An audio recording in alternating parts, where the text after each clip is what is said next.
അനുമോൾ ഒരു ദുർമന്ത്രവാദിനിയാണോ? കഴിഞ്ഞ എപ്പിസോഡിൽ ലാലേട്ടൻ ഇങ്ങനൊരു ചോദ്യം ചോദിക്കുന്ന അവസ്ഥയിലേക്ക് എത്തുമെന്ന് ഞാൻ കരുതിയില്ല.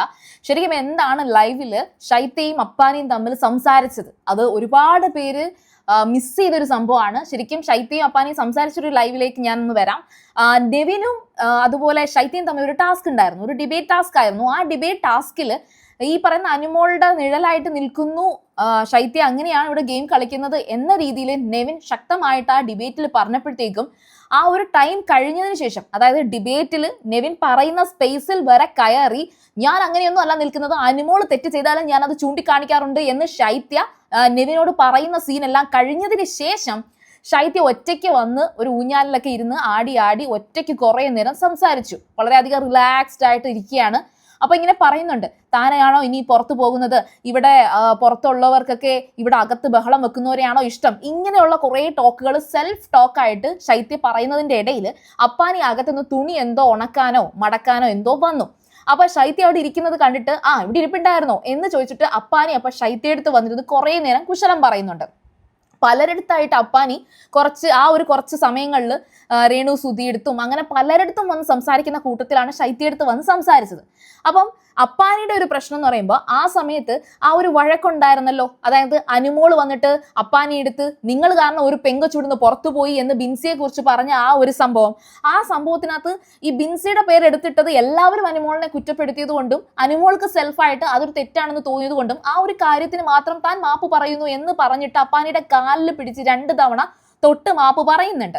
അങ്ങനെയൊക്കെ ചെയ്യാമോ എന്ന് ചോദിച്ചാൽ അത് അനുമോളുടെ ഒരു ലൈഫ് സ്റ്റൈലും അനുമോളുടെ ഒരു രീതിയും, അനുമോൾ അത് അങ്ങനെ തന്നെയാണ് പറയുന്നത്. ഓക്കെ, അപ്പൊ അതിനുശേഷം തനിക്ക് ഭയങ്കര നെഗറ്റീവാണ്, തനിക്ക് ഭയങ്കര ക്ഷീണമാണ്, ടയർഡായിട്ട് എപ്പോഴും ഫീൽ ചെയ്യുന്നു എന്നൊക്കെ അപ്പാനി ശൈത്യയോട് അവിടെ ഇരുന്ന് പറയാണ്. ആ ഒരു ഉച്ചട്ടോക്കായിരുന്നു, ചോറൊക്കെ കഴിച്ചിട്ട് അവരിന്ന് സംസാരിക്കുകയാണ്.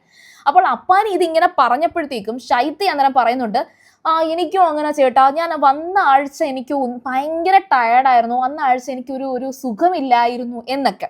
അതൊരു നെഗറ്റീവ് എനർജി തനിക്ക് പ്രസൻസ് വരാറുണ്ട് എന്നും ശൈത്യ കൂട്ടിച്ചേർക്കുന്നുണ്ട്. അതായത് അനുമോൾ ഒരു നെഗറ്റീവ് എനർജി ആണ് എന്ന രീതിയിൽ ശൈത്യ അവിടെ പറയുന്നുണ്ട്. എന്നിട്ട് ശൈത്യ പറയുന്നുണ്ട് തനിക്കിതൊക്കെ മനസ്സിലാക്കാൻ കഴിവുണ്ടെന്നോ അങ്ങനെ എന്തൊക്കെയോ കുറച്ച് കാര്യങ്ങൾ അവിടെ പറഞ്ഞിട്ടുണ്ട്, ആഡ് ചെയ്ത് പറഞ്ഞിട്ടുണ്ട്. പക്ഷെ ഇത് അപ്പാനിക്കും ശൈത്യക്കും അറിയാം, ഇത് അനുമോൾ ഒരു കൂടോത്രക്കാരിയാണെന്നുള്ള രീതിയിൽ സംസാരിക്കുന്നുണ്ട്. പക്ഷേ എന്നാ പുറത്ത് ഇങ്ങനെ അറിയാമോ, അനുമോൾ അങ്ങനെ ചെയ്യുന്നതായിട്ട് അറിയാമോ എന്ന് അപ്പാനി ചോദിക്കുമ്പോൾ അങ്ങനെയൊന്നും അറിയത്തില്ലെന്നൊക്കെയാണ് പറയുന്നത്. പക്ഷെ ഇത് ലാലേട്ടൻ ചോദിക്കുന്ന അവസ്ഥയിലേക്ക് വരുമെന്നുള്ളത് അപ്പാനിയും ശൈത്യയും സ്വപ്നത്തിൽ പോലും വിചാരിച്ചില്ല. ഇനി എന്തിന്, നമ്മൾ പോലും കരുതിയിരുന്നില്ല ലാലേട്ടൻ അതെടുത്ത് അവിടെ ചോദിക്കുമെന്ന്. പക്ഷെ അത് ലാലേട്ടൻ അത് ചോദിച്ചപ്പോഴത്തേക്കും ഇവർ രണ്ടുപേരും ഒരേ കണക്ക് കട്ടയ്ക്ക് പിടിച്ചു നിന്നു എന്നുള്ളത് വലിയ അപ്രിഷിയേറ്റ് ചെയ്യേണ്ട കാര്യമാണ് കേട്ടോ. ഞാൻ ഭയങ്കരമായിട്ട് പറയുന്നുണ്ട്. കാരണം ശൈത്യയെ തള്ളിക്കളയാൻ അപ്പാനിയും നിന്നില്ല, അപ്പാനിയെ ചൂണ്ടിക്കാണിച്ച് കുറ്റം പറയാൻ ശൈത്യയും നിന്നില്ല. കാരണം രണ്ടുപേരും ഒന്നിച്ച് അനുമോളുടെ മുന്നിൽ പെട്ടുപോകും എന്നറിയാം. ഇനി ലാലേട്ടൻ ഈ ചോദിച്ചപ്പോൾ വളരെ നൈസായിട്ട് ഒഴിഞ്ഞു മാറി. ലാലേട്ടൻ പക്ഷെ എടുത്ത് ചോദിക്കുന്നുണ്ട്, അനുമോൾക്ക് അത്തരത്തിൽ വല്ല ദുർമന്ത്രവാദം വല്ലതും ഉണ്ടോ എന്നൊക്കെ ചോദിക്കുന്നുണ്ട്. എന്തിനാണ് കാലിൽ തൊട്ട് മാപ്പ് പറഞ്ഞത്, കാലിലൊക്കെ തൊടാമോ എന്നുള്ള രീതി ചോദിക്കുന്നുണ്ട്. കാരണം ഒരു വ്യക്തിയുടെ കംപ്ലീറ്റ് ഒരു എനർജി എന്നൊക്കെ പറയുന്നത് കാലിലാണെന്നൊക്കെ ലാലേട്ടൻ പറയുന്നുണ്ട്. അതൊക്കെ ശരിക്കും പറഞ്ഞാൽ ലാലേട്ടൻ ചുമ്മാ ഒന്ന് ട്രിക്കി ആയിട്ടൊക്കെ ചോദിച്ചതാണ്. അപ്പൊ അങ്ങനെ തൊടാമോ എന്നൊക്കെ ചോദിക്കുന്നുണ്ട്. പക്ഷെ അത് വളരെ പോസിറ്റീവായിട്ട് തന്നെ ലാലേട്ടൻ അത് തീർത്തു.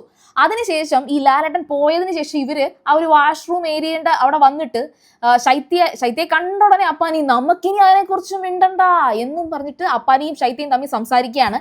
അപ്പോൾ ശൈത്യയെ ഞാൻ ഇട്ട് കൊടുക്കാഞ്ഞതാണ്, ഞാൻ നിന്നെ സേഫ് ആക്കിയതാണ് എന്ന് അപ്പാനി പറയുന്നുണ്ട്. ശരിക്കും പറഞ്ഞാൽ ശൈത്യ അനുമോളെ കുറിച്ച് അവിടെ ഒരു ഡയലോഗ് പറഞ്ഞിട്ടുണ്ട്.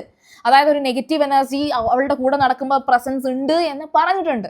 പക്ഷെ അത് അപ്പാനി അത് നൈസിനായിട്ട് അതങ്ങ് വിഴുങ്ങിയിട്ട് അക്കാര്യങ്ങളൊന്നും പറയാതെ എങ്ങും തൊടാതെ എന്തൊക്കെയോ പറഞ്ഞ് സോൾവ് ചെയ്തു എന്നാണ് പറയുന്നത്. ഒരു പക്ഷേ ഇതൊരു സംസാരിച്ച കൂട്ടത്തിൽ രണ്ടുപേരും കാഷ്വലായിട്ട് പറഞ്ഞപ്പം നെഗറ്റീവ് അടിച്ചതായിട്ട് അങ്ങ് പറഞ്ഞതാണ്.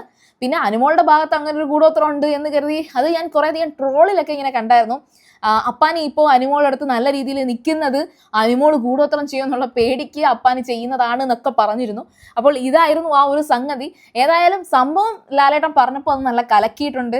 അനുമോൾക്ക് കുറച്ചും കൂടി എന്തെങ്കിലും ഒന്ന് അനുമോളെ കുറിച്ച് പറയാനൊരു കാര്യം കൂടി ആയിട്ടുണ്ട്. അതും അനുമോൾക്ക് തെറ്റൊന്നും ഇല്ലാതെ, അനുമോളുടെ ഭാഗത്ത് തെറ്റൊന്നും ഇല്ലാതെ പറയാനായിട്ട് ഈ ഒരു ലാലേട്ടന്റെ എപ്പിസോഡിൽ ഒരു കോണ്ടന്റ് കിട്ടിയത് ശൈത്യയും അപ്പാനിയും കാരണമാണെന്ന് എനിക്ക് തോന്നുന്നുണ്ട്. സോ നമുക്ക് അതിനെ പ്ലസ് പോയിന്റ് ആയിട്ട് തന്നെ എടുക്കാം. ഓക്കെ, അപ്പോൾ നിങ്ങൾ ആദ്യമായിട്ടാണ് സീരിയൽ ഗ്രാൻഡ് കാണുന്നതെങ്കിൽ ഉറപ്പായിട്ടും ചാനൽ ഒന്ന് സബ്സ്ക്രൈബ് ചെയ്യുക. അതുപോലെ വീഡിയോ ഇഷ്ടപ്പെട്ടാൽ ലൈക്ക് ചെയ്യുക, കമന്റ് ചെയ്യുക, ഷെയർ ചെയ്യുക. അപ്പോൾ ഞാൻ പോയി വരാം. ബൈ.